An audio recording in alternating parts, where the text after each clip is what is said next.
Yo. Late Ill Kid at One Young, so holding it down, bringing that street geek and nerd soul. What is up, my people, today? Oh yeah, got another wonderful episode of specials. We're here at WonderCon with Keron Grant. Keron Grant, yeah.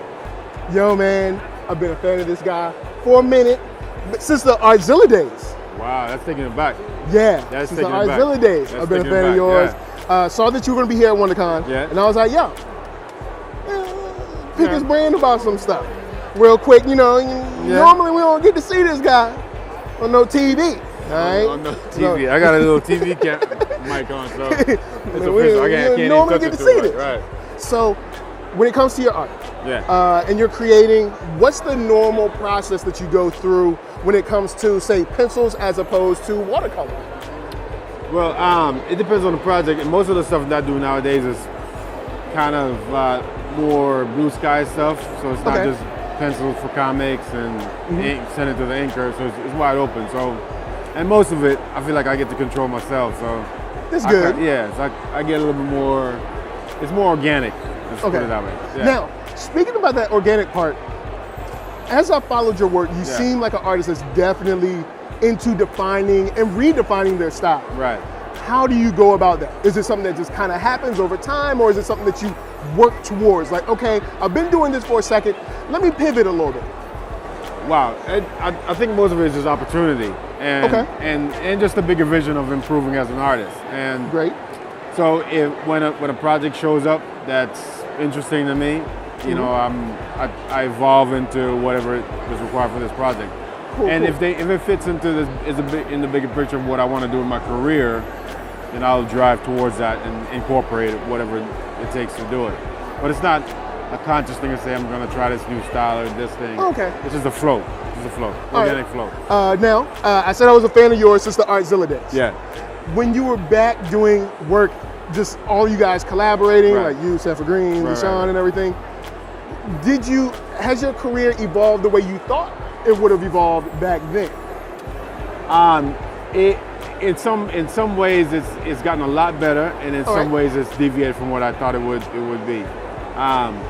For the kind of work that I'm doing now, it's much better than I thought it could ever get to. Cool. And as far as career-wise, it pivoted into an area that I didn't expect.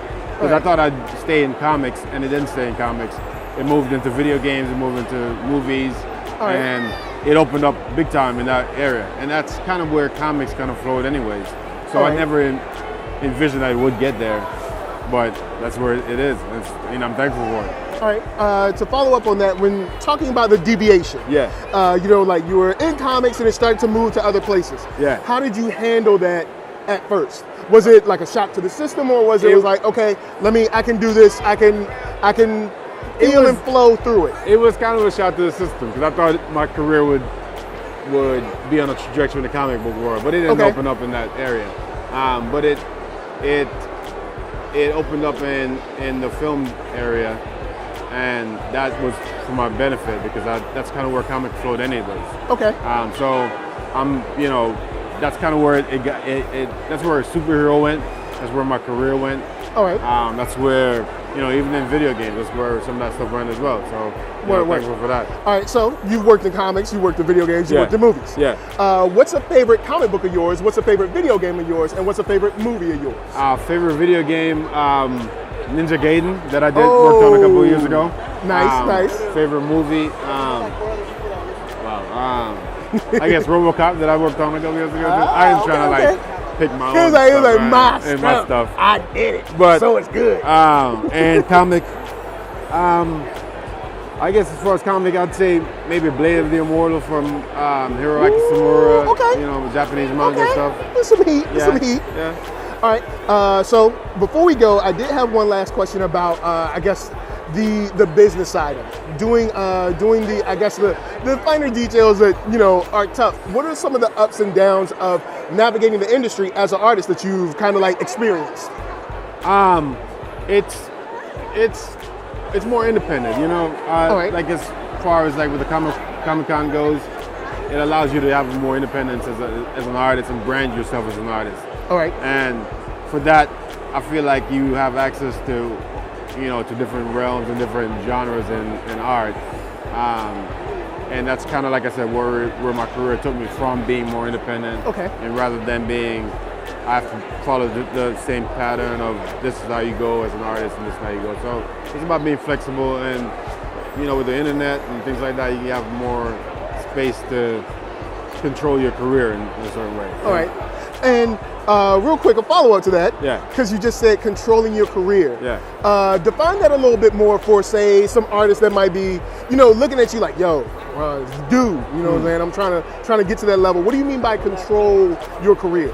Well, or what's an example of controlling your career? For example, I can brand myself in the way I want. True. I can brand myself in on the campaign of being on the Comic-Con circuit, brand myself on the internet, brand myself in any different genres that I want to do. Nice. And back in the day, you only have access through the big publishers. Yeah, that was it. Now you can do whatever you want. As you can take control of your career, envision where you want to get to, do the kind of work you want to do to get there, and so forth. Cool. Well, before we get out of here, tell the wonderful people where they can find you. You can find me at KeronGrant.net. You can find me at Keron Grant Studio on Instagram and Keron Grant Art on Twitter. Well, guys, there you have it.